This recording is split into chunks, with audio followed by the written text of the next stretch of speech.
s'abonner massivement. Tu as vu Corrector News avec Yemoko Rachou,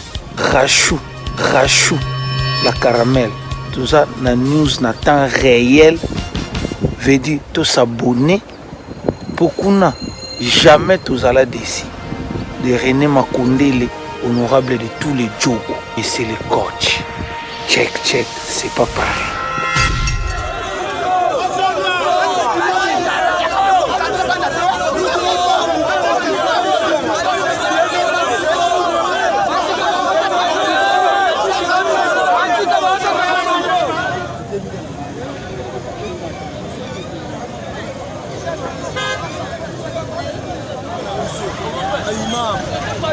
Mangala de l'Indiété, Alimine de l'Indiété, Maroto Bassalis 48 ans, avancement ni hôpital, ni école. L'islam, il y a un objet de l'imam, de revendiquer, au biseau Dieu, Youssouf Tibondo, ne représentant à biseau.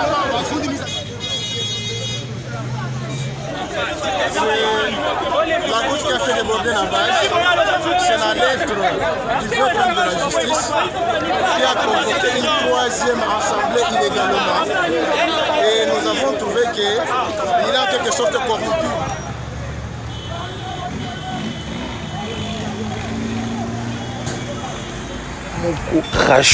Rachou, la caramel. Bande ko balandi balobi TV za radio te to linga pena ko lokota te ba information etambola kabiso ya kapenda la source boki wapi epai ba musulman bazali penza ya kotomboka penza ba siliki makasi ba gaz ebetami na Wileri toza liboso ya mosquée za na mosika te na Wileri na avenue na biso ya entre Kabalo na je crois avenue Onine papa na Isange awa ndena lingwala ndeto ko tuna penza ba iba expliquer biso ba musulman nini obango pe ba tombokeli poto moni penza yindaki makasi bagaze beti bato bakimi botomboki yango ya nini balobi boko senga pena droit yango ya bino bino ko réclamer ezali penza nini mbote papa secrétaire général de Tokoswana ye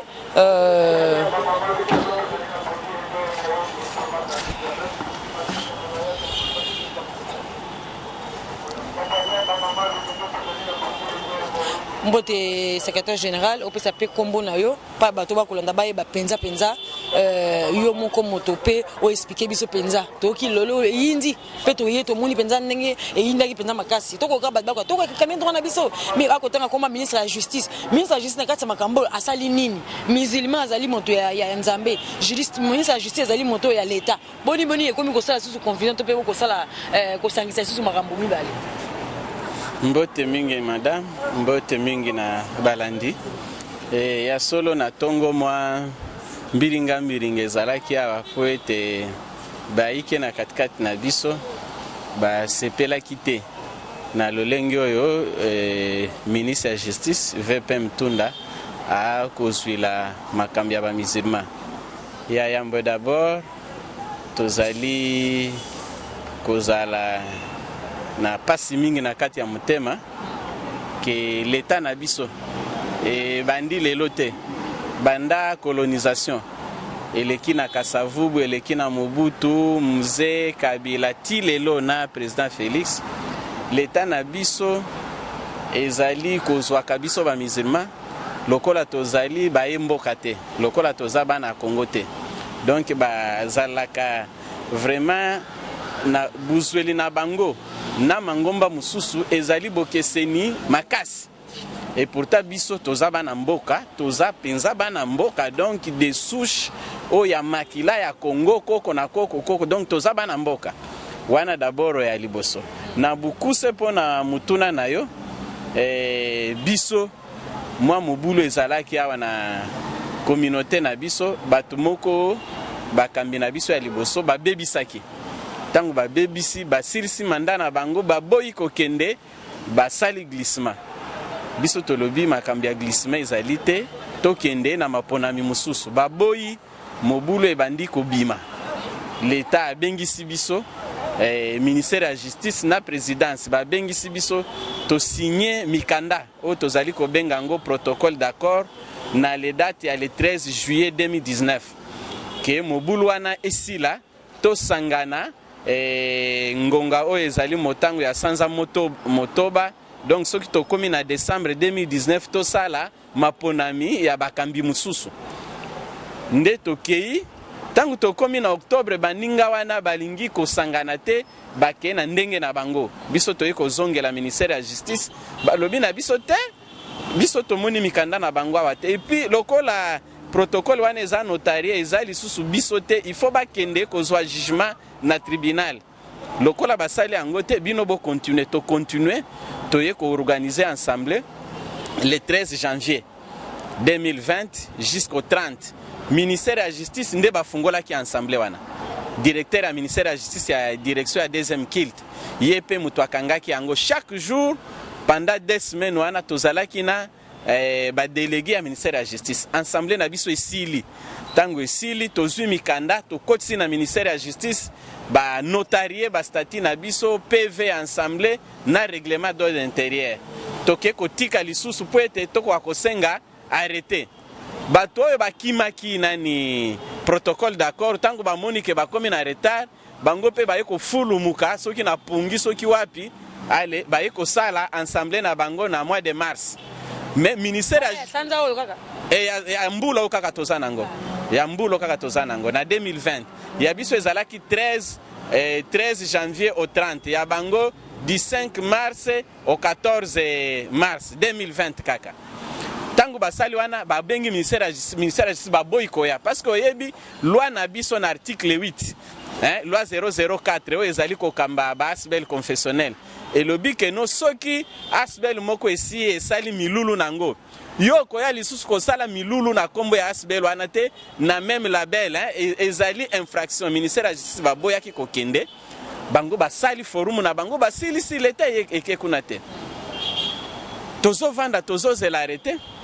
toye kokamwa le 13 mai oyo uti koleka lobi awa tomoni invitation ya VPM ya justice abengisi biso na bato wana tokei kuna ezalaki sanza ramadan tovandi kuna banda 14h ti soki 20h kutu na era kofungula kareme eleki biso kuna tosi meme eloko ya kofungula kareme te tango aye kokota atuni biso mituna oyo eza ndenge nini bato na bato balobi oyo ya bango sima na miso na biso atuni secrétaire général alobi makambo balobi ndenge nini secrétaire général alobi non mokonzi ensemble oyo l'état esengeli yeba eza ya bato oyo donc ya biso ya janvier bato wana mususu l'état etikali koyeba bango lisusu te nde atuni bango pona nini alobi bango bazali déjà bato oyo baboyaki koyokana baza hors mandat baza sous na mandat te moye ba organiser lisusu élection eza te kaka protocole wana nde bazalaki nango alobi bon ça va na yoki bazonga tokobengisa bango lisusu mais bato na bato baya kotika mikanda oyo bazolobela ke baza bakambi ya communauté biso tozwi procès verbal na biso oyo ministère ya justice et notarie yango donc et reconnaître biso comme bakambi ya communauté toke kotika bango ba statut na bango wana tango bake na bango na ministère ya justice e boy ko notarie bake ko faire yango notarie na notaire ya Lukunga et communauté eloko moko ya kaka awa na Lukunga. Et pourtant, il faut aller dans le ministère de la justice parce que c'est national. Wana azali ko engager district ya Lukunga, azali ko engager Congo te. Et ko sala mabongo toke kuna le 19 babengisi biso lisusu kuna. YVPM toke lisusu ndenge to vandi kuna ti na pokwa ye kokota. Alobi eloko moko te alobi bo excuse ngai namonaki mikanda na bino na boye na koya na kobengisa bino lisusu po ete le 19 mai 2020 po ete na tala mikando ya alobi mais atuni lisusu conseiller na chargé ya kilte alobi ndenge nini ozali komonela alobi awa biso tosalaki rapport depuis le 4 mars 2020 nde mukolonga na ke koyeba mukolona parce que nazalaki na kati depuis le 4 mars 2020 tosalaki rapport ya ensemble oyo ya janvier pesa bango arrêté bango nde bazana alima bango nde balandi mibeko ya l'état pesa bango arrêté dossier wana eza na mesa na yo banda le 4 mars 2020 wana tozali le 19 na kati ya bureau na ye ngana biso ndenge tozaba mizima soki likambo omoni munene ya Nzambe tolobaka Allahu akbar na lobi Allahu akbar tobimi tokomi kozela ministre apesa biso arrêté toye kokamwa les 6 ou bien les 7 les 5 les 5 les 5 mais les 7 tout le monde na ba réseaux sociaux bato moko babandi ko comment ministre akomi mukanda moko ministre akomi mukanda moko puis bati yango na réseau mukanda ngo ministre alobi que non oh na annulé ba assemblée nyoso mibale ngai ministre na convoqué assemblée mususu et ko sala makaka na bato bazana Kinshasa et puis ko sala makaka mukolo moko le 29 juin 2020 biso to moni mukanda na tolobi oh nzambe na ngai oh to komi état de droit yango ba musulman ngo masumu nini basala na mboko oyo ba ko continuer kaka ko subir injustice parce que loi wana article 1 tina suka ya loi wana ministre azana compétence mokote na prérogative mokote ya ko convoquer assemblée générale oyo akoki kosala na lingomba mususu akoki kosala ngo na katolika te akoki kosala ngo na bapolote na baprotestante akoki kosala ngo na kimbangu te mais lokola bamonelaka biso bamusulman nde asali yango na ko siko na ko wana nde bato batomboki tokomele mukanda papa akoki kosala bongo te 1 assemblée générale bapreparaka yango 2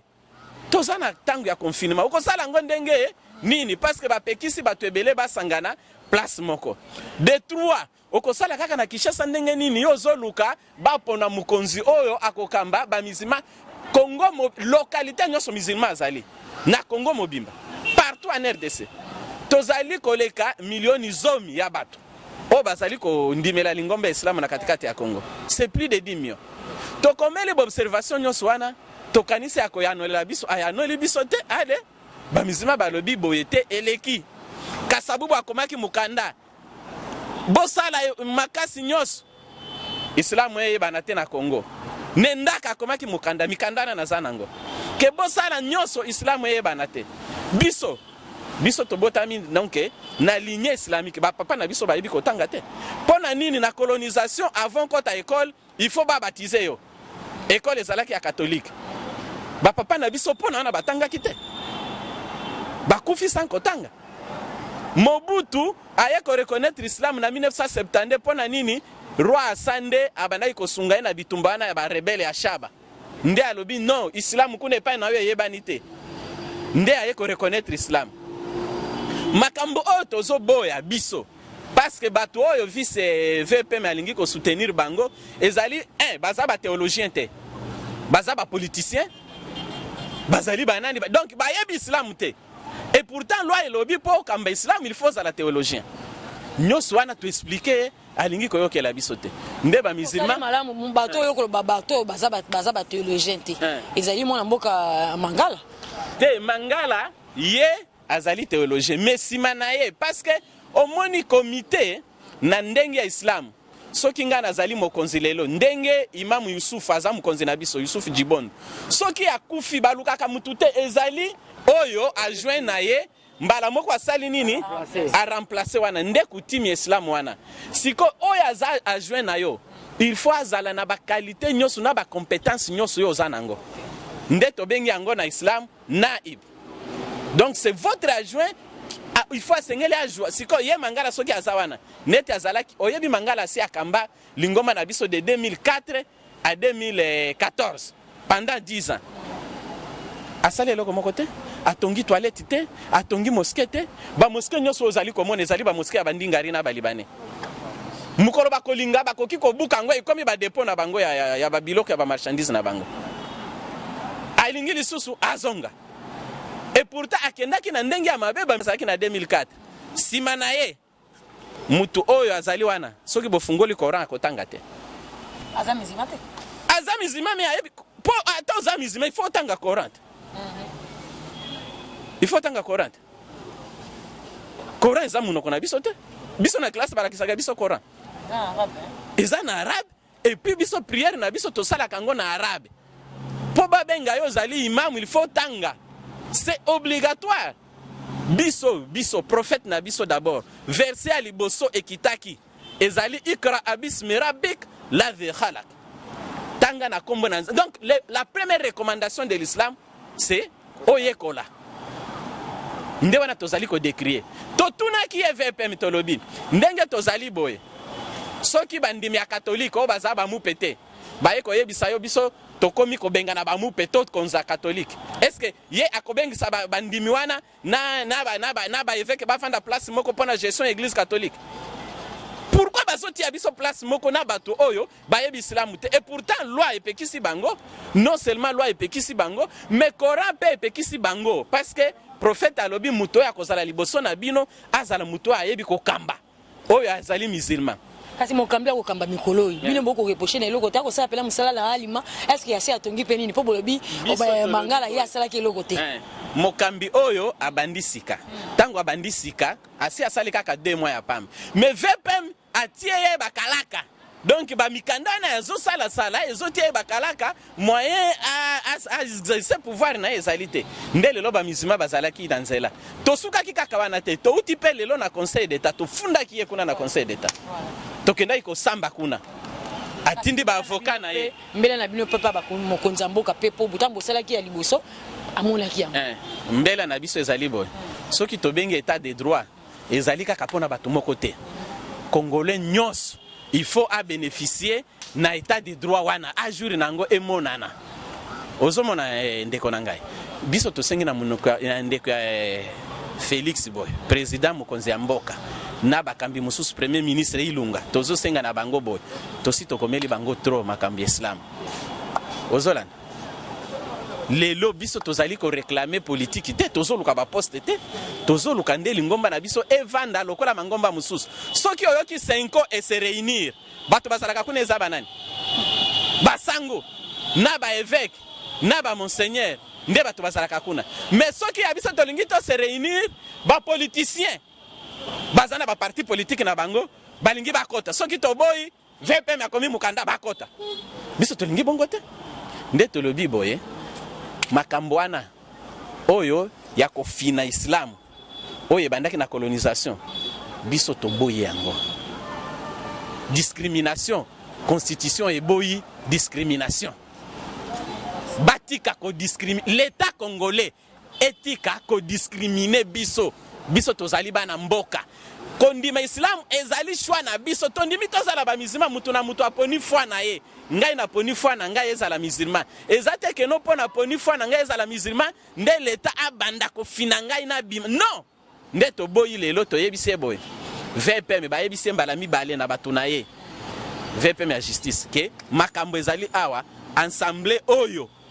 ya Yusuf Jibondo ndi ensemble ya malamu oyo landaki arima protocole wana nazo ebiso protocole d'accord to signaki yango na cité ya l'Union africaine na bureau ya Félix mokonzi ya mboka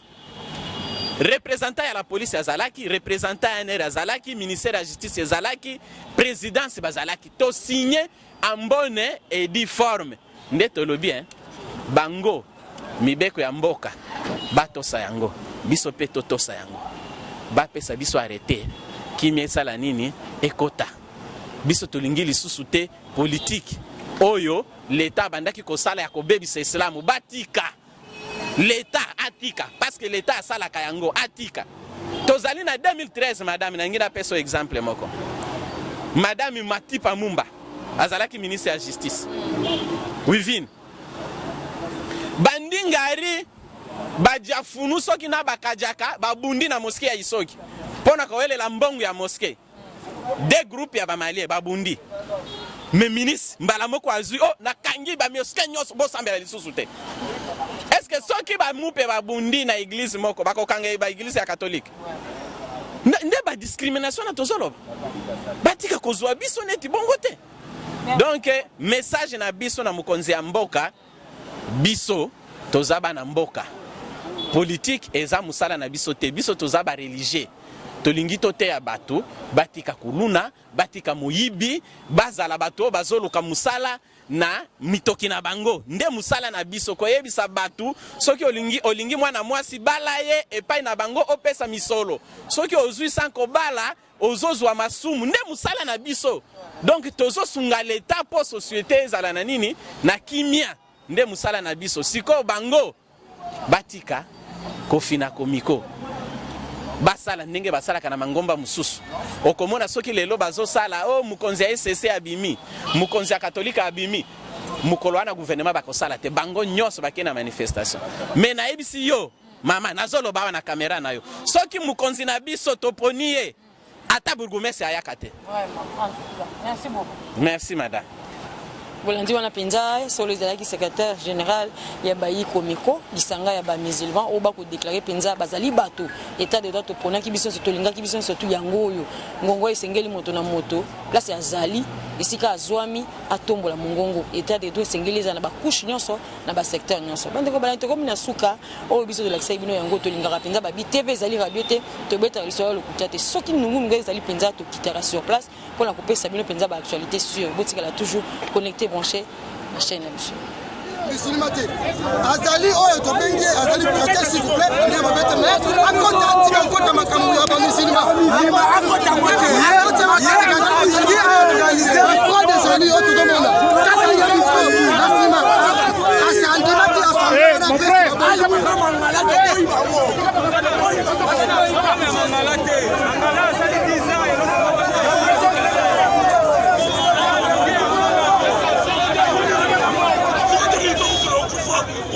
Oyo asali 18 ans eloko zete ali sosal eloko ekosala mate kotipa te tokufa na mboko oyo tokufa asali 18 ans eloko eza te ali soso ekotipa te akochange eloko te tozawa ministre ya justice mbongo ali ya corruption na kozongisa yango akozongisa toboyi mangala toboye papa toboyi troisième assemblée mpe toboyi toza posa ya arrêté na biso assemblée esila assemblée basalaka 3 fois te basalaka 2 fois te toza ya assemblée tolonga imam mangala tolingi ye te alimin tolingi ye te bango to basali 48 ans avancement ni hôpitaux ni école islama yango biso toirespecte baimam torevendike oyo biso oje Youssouf Chibondo nde représentant ya biso ofundi mise ya justice mpo na nini ye ana droit ya kosambisa comité islamique te mais ye azolinga organise 3e rassemblement toboyi oyebisa ministre ya justice na biso kibete na biso oza na poste ya alimwini te badirige na biso badirige na biso ya religion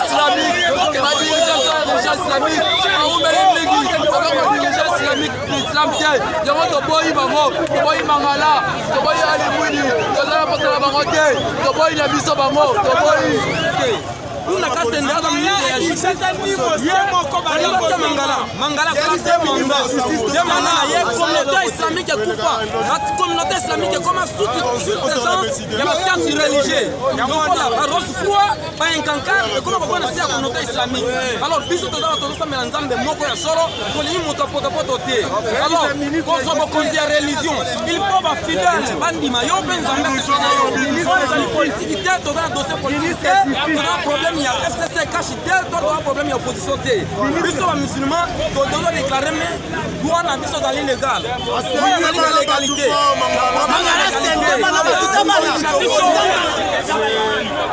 la gauche qui a fait déborder la vache c'est la lettre du vote de la justice qui a convoqué une 3e assemblée illégalement et nous avons trouvé qu'il a en quelque sorte corrompu parce que l'assemblée qui était organisée par nous les imams, ça a été certifié et ce service, le secrétaire général lui a dit que c'est l'unique assemblée reconnue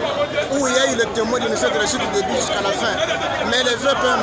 voulant favoriser ses amis politiques comme lui, il voulait pénaliser les imams au détriment des autres. C'est ainsi que pour revendiquer notre droit, nous sommes sortis, organiser cette marche pour revendiquer notre droit contre les VPM de la justice. C'est ça notre revendication. Il doit entériner les résolutions de l'Assemblée des imams organisées du 13 au 30 janvier 2020, conformément au protocole d'accord. Voilà notre préoccupation. Tomoni lettre moko ministre ya justice a commis lettre moko que alingi asalisa assemblée générale na kati ya lingomba ya islam. Oh, biso touti kosala assemblée générale na biso ba musulman conformément na protocole d'accord et outaki na présidence tosala ensemble tobimisi mokonzi na biso sikoyo oyo azolinga asala wana lokola aza na master na ye moko oyo aza na kati na biso bamusulman avantille komo na ye mangala esi asala 10 ans asomba ata mbilika te alors yango tolingi boye batika biso todirige religion na biso tozali apolitique tozali religion batika biso si toponaki mokonzi na biso yango ntina oyo tosali marche oyo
S'abonner massivement. Tu as vu Corrector News avec Yemoko, Rachou, la caramel. Tout ça, la news na temps réel. Veut dire, tu s'abonner. Beaucoup n'a jamais tous à la décider. De René Makondele, honorable de tous les Djogo. Et c'est le coach. Check, c'est pas pareil.